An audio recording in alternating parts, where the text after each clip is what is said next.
The stock market is a device for transferring money from the impatient to the patient. इस coat को अगर हमको deeply समझना है तो इन्हीं का एक और कोट है, उसको भी हमको समझना होगा. That quote is, be fearful when others are greedy and greedy when others are fearful.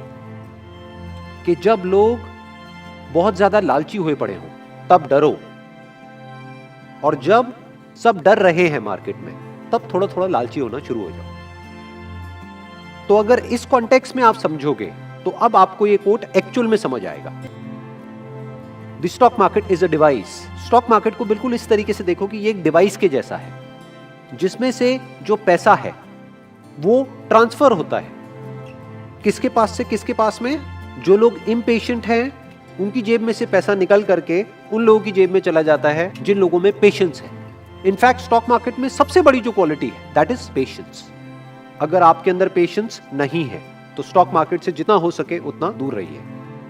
लाखों करोड़ों लोग बर्बाद हुए हैं बुरी तरीके से स्टॉक मार्केट में, क्योंकि वो बेसिक्स को नहीं समझते हैं और स्टॉक मार्केट को गेट रिच क्विक स्कीम समझते हैं. मतलब कि अगर आप ध्यान से उनकी साइकी को समझने की कोशिश करोगे तो वो स्पेक्युलेटर्स हैं. वॉरेन बफेट एक इन्वेस्टर है और हमको इन दोनों के बीच के डिफरेंस को समझना होगा. एक स्पेक्युलेटर क्या होता है और एक इन्वेस्टर क्या होता है. स्पेक्युलेशन इज कि आप मार्केट को टाइम करने की कोशिश कर रहे हो. आप दिमाग लगा रहे हो कि अब ये स्टॉक ऊपर जाएगा, अब नीचे जाएगा, आज इतना है कल इतना हो जाएगा. उसके बेस पे आप पैसा लगाते हो स्टॉक मार्केट में, तो आप एक स्पेक्युलेटर हो. यानी कि अगर स्टॉक मार्केट में जो शेयर का प्राइस है उसके बेस पे अगर आप पैसा लगाते हो तो आप एक स्पेक्युलेटर हो. स्पेक्युलेशन में जीतना is almost next to impossible, क्योंकि मार्केट को टाइम करना इज नेक्स्ट टू इम्पॉसिबल. कोई नहीं बता सकता कि कल क्या होने वाला है मार्केट में. तो अगर आप इस तरीके से स्टॉक मार्केट में इन्वेस्ट करते हैं तो हो सकता है आप शॉर्ट टर्म में थोड़ा बहुत पैसा कमा भी ले, लेकिन लॉन्ग टर्म में गवाओगे ही गवाओगे.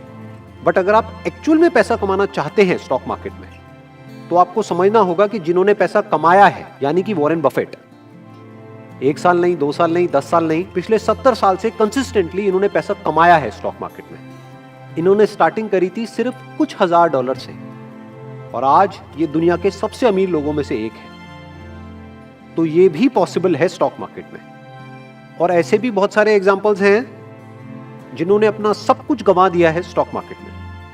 और स्पेक्युलेटर में और इन्वेस्टर में सबसे बड़ा फर्क क्या होता है? जो स्पेक्युलेटर्स होते हैं वो अपने इमोशंस के अकॉर्डिंग चलते हैं. 2 इमोशंस चलते हैं मार्केट में, एक है ग्रीड, एक है फियर.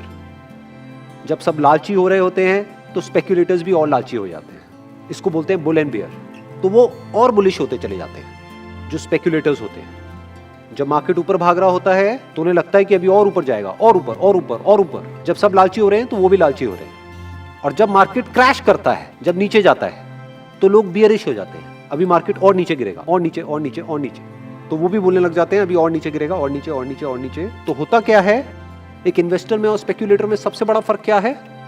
जब एक स्पेक्युलेटर खरीद रहा होता है तो जो रियल इन्वेस्टर्स होते हैं वो बेच रहे होते हैं. और जब स्पेक्युलेटर्स डर करके बेच रहे होते हैं तब इन्वेस्टर्स खरीद रहे होते हैं. और अगर आप एक रियल इन्वेस्टर हैं, एक इंटेलिजेंट इन्वेस्टर हैं, तो आप कभी भी पैसा गंवा नहीं सकते लॉन्ग टर्म में. और अगर आप एक स्पेक्युलेटर हैं तो लॉन्ग टर्म में आप पैसा कमा नहीं सकते. जो आदमी इम्पेशेंट है, यानी जो अपने इमोशंस के अकॉर्डिंग चलता है, वो पैसा गंवाएगा, और जिसमें पेशेंस है वो पैसा कमाएगा. तो अब कितना पेशेंस चाहिए? उसके लिए इनका एक और कोट है, वॉरेन बफेट का एक और कोट है. उनसे किसी ने पूछा कि आपका फेवरेट होल्डिंग पीरियड क्या है किसी भी स्टॉक का. जैसे जो स्पेक्युलेटर्स होते हैं उनका जो होल्डिंग पीरियड होता है वो होता है या तो कुछ घंटों का, या कुछ दिनों का, या कुछ हफ्तों का, या मैक्सिमम कुछ महीनों का. उनसे बोलो कि आज ये ले लो और 10 साल बाद ये होगा, कहेंगे 10 साल किसने देखा है. तो उनका जो होल्डिंग पीरियड होता है स्पेक्युलेटर्स का वो बहुत ही कम होता है. तो इनसे पूछा किसी ने, आपका होल्डिंग पीरियड क्या है? आपके हिसाब से कितने टाइम तक एक शेयर को होल्ड करना चाहिए? तो उन्होंने जवाब दिया, वॉरेन बफेट ने, my favourite holding period is forever. मतलब हमेशा के लिए. इतना पेशेंस चाहिए अगर आप स्टॉक मार्केट में एक्चुअल में इन्वेस्ट करना चाहते हैं और एक्चुअल में पैसा कमाना चाहते हैं तो. अब अगर आपको वॉरेन बफेट की जो सक्सेस है, जो मैसिव सक्सेस उन्होंने अचीव करी है, उसके सीक्रेट को समझना है तो आपको समझना होगा कि इनकी जो स्ट्रैटेजी है उसकी फाउंडेशन क्या है. वो है ये बुक जो मेरे हाथ में है. इस बुक का नाम है the intelligent investor by Benjamin Graham. ये उनके गुरु हैं आप कह सकते हैं. क्यों? क्योंकि अगर इस बुक को आप पढ़ते हैं तो इसका जो प्रीफेस है वो वॉरेन बफेट ने लिखा है, और वो क्या बोलते हैं इसमें, I read the first edition of this book in 1950 when I was 19, तब वो 19 साल के थे। I thought then that it was by far the best book about investing ever written. और आगे कहते हैं I still think it is. आज भी वो यही सोचते हैं, इतना कुछ अचीव करने के बाद भी, कि स्टॉक मार्केट इन्वेस्टिंग की जो बेस्ट बुक है वो ये है। तो अगर आप सिंसियरली स्टॉक मार्केट में पैसा कमाने का सोच रहे हैं या स्टॉक मार्केट में एंटर कर रहे हैं तो ये बुक आपको पढ़नी ही होगी। अगर आप पूरी बुक नहीं भी पढ़ते तो इसमें 2 चैप्टर्स हैं जो वॉरेन बफेट ने खुद स्ट्रांगली रिकमेंड करे हुए हैं। वो 2 चैप्टर्स आप पढ़िए तो आप कह सकते हैं कि इस पूरी बुक का जो क्रक्स है वो 2 चैप्टर्स के अंदर है। That is chapter number 8 and chapter number 20।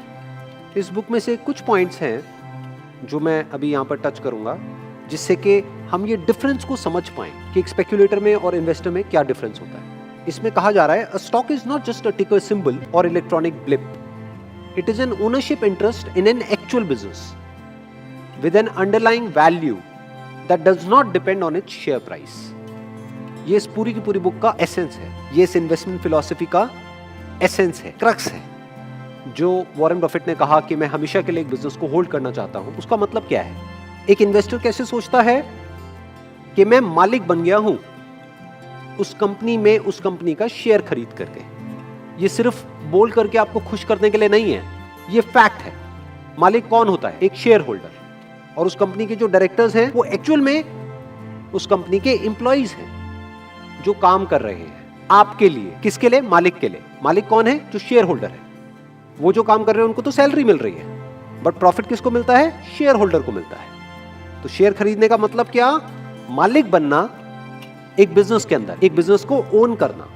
अगर ऐसी थिंकिंग आपकी है तो आप एक इन्वेस्टर हो। स्टॉक मार्केट सिर्फ ये नहीं है कि प्राइस ऊपर नीचे हो रहा है, इनफैक्ट प्राइस का उस बिजनेस से इन मेजॉरिटी ऑफ द केसेस दूर दूर तक कोई कनेक्शन ही नहीं होता है।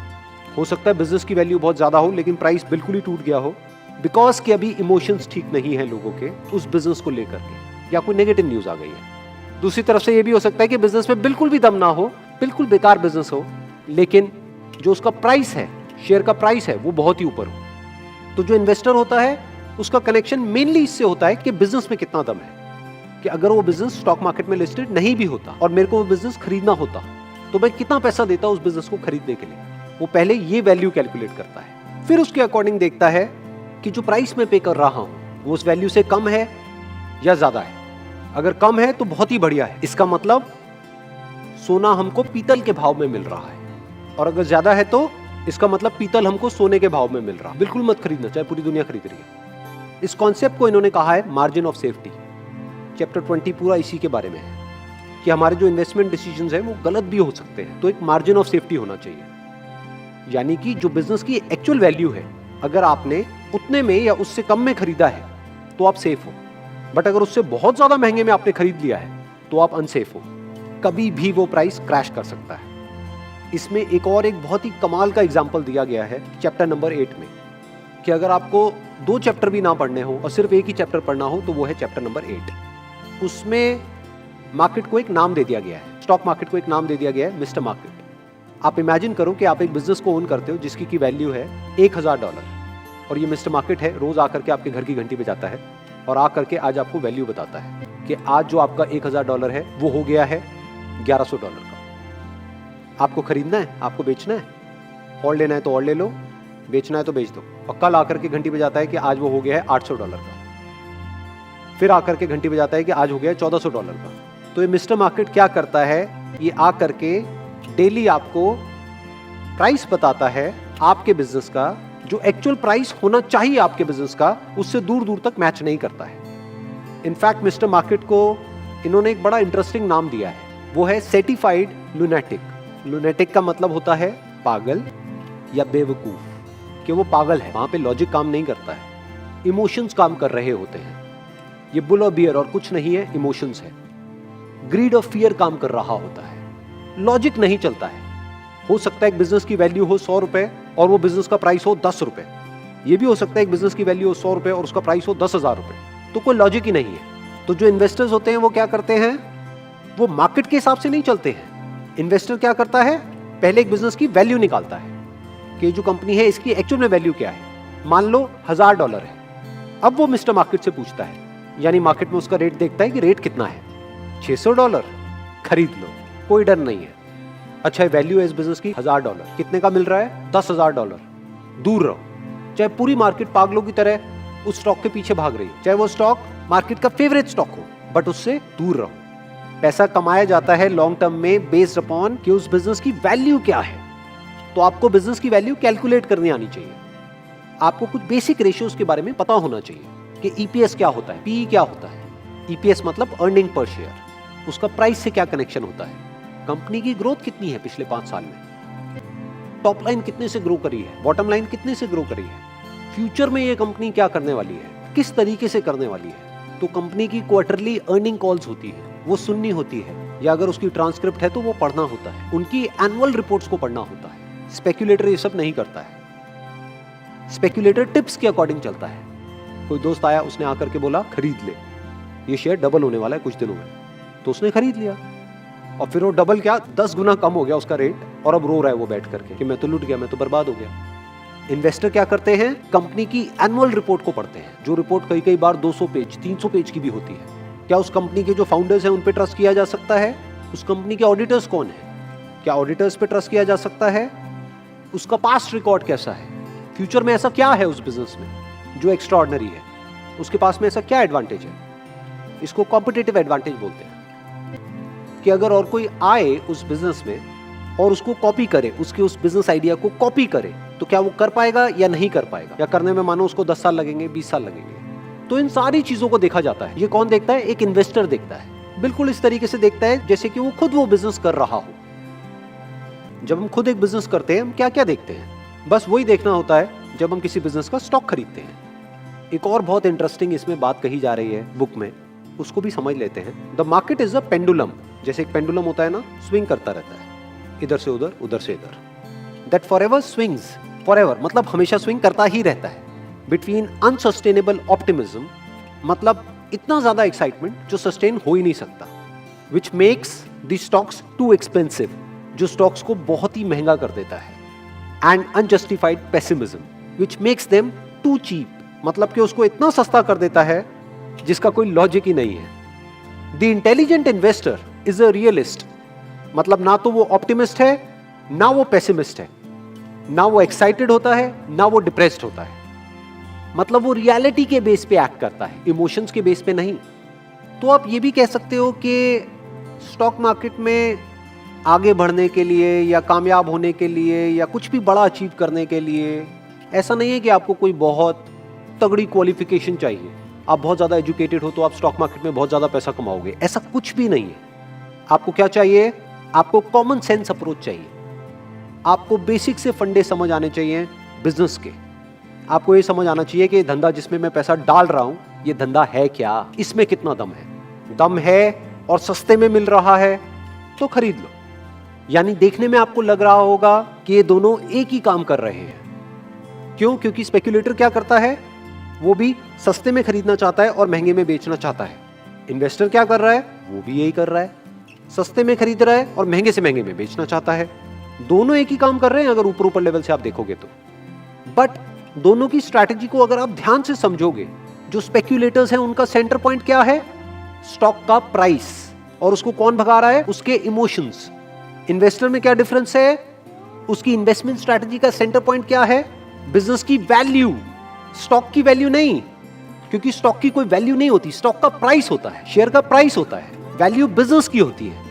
तो अब चॉइस आपके हाथ में है कि आप स्टॉक मार्केट में स्पेक्युलेशन करना चाहते हो या इन्वेस्टमेंट करना चाहते हो।